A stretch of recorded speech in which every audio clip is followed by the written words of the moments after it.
Puasa bukanlah menahan lapar dan dahaga saja, namun puasa hendaknya menahan diri dari hal-hal yang diharamkan dan sia-sia.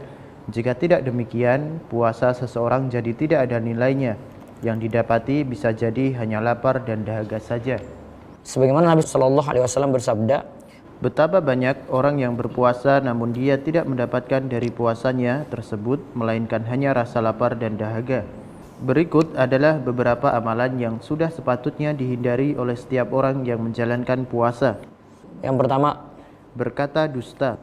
Dari Abu Hurairah radhiyallahu anhu, Rasulullah Shallallahu Alaihi Wasallam bersabda, barang siapa yang tidak meninggalkan perkataan dusta malah mengamalkannya, maka Allah tidak butuh dari rasa lapar dan haus yang dia tahan.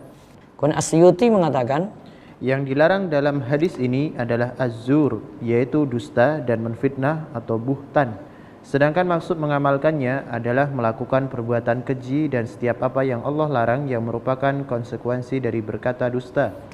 Terus yang kedua yang dihindari lagi adalah berkata sia-sia dan berkata kotor. Dari Abu Hurairah radhiyallahu anhu, Rasulullah Shallallahu Alaihi Wasallam bersabda, puasa bukanlah hanya menahan makan dan minum saja, akan tetapi puasa adalah dengan menahan diri dari perkataan sia-sia dan kata-kata kotor. Apabila ada seseorang yang mencelamu atau berbuat usil padamu, katakanlah padanya, aku sedang puasa, aku sedang puasa.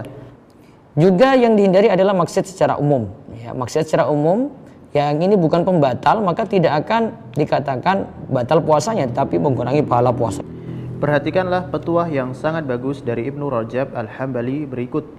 Ketahuilah bahwa amalan taqarrub atau mendekatkan diri pada Allah dengan meninggalkan berbagai syahwat tidak akan sempurna hingga seseorang mendekatkan diri pada Allah dengan meninggalkan perkara yang dia larang, yaitu dusta, perbuatan zalim, permusuhan di antara manusia dalam masalah darah, harta dan kehormatan. Itulah sejelek-jelek puasa, yaitu hanya menahan lapar dan dahaga saja, sedangkan maksiat di bulan Ramadan pun masih terus jalan. Kesadaran untuk berhenti dari maksiat tak kunjung datang. Hendaknya ketika berpuasa, setiap orang berusaha menahan anggota badan lainnya dari berbuat maksiat dan hal-hal yang sia-sia, bukan hanya menahan lapar dan dahaga semata. Sebagian salaf mengatakan, tingkatan puasa yang paling rendah adalah hanya meninggalkan minum dan makan saja. Berarti kalau mau lebih tinggi daripada itu, maka harus melakukan lebih. Jadi bukan hanya menahan lapar dan dahaga.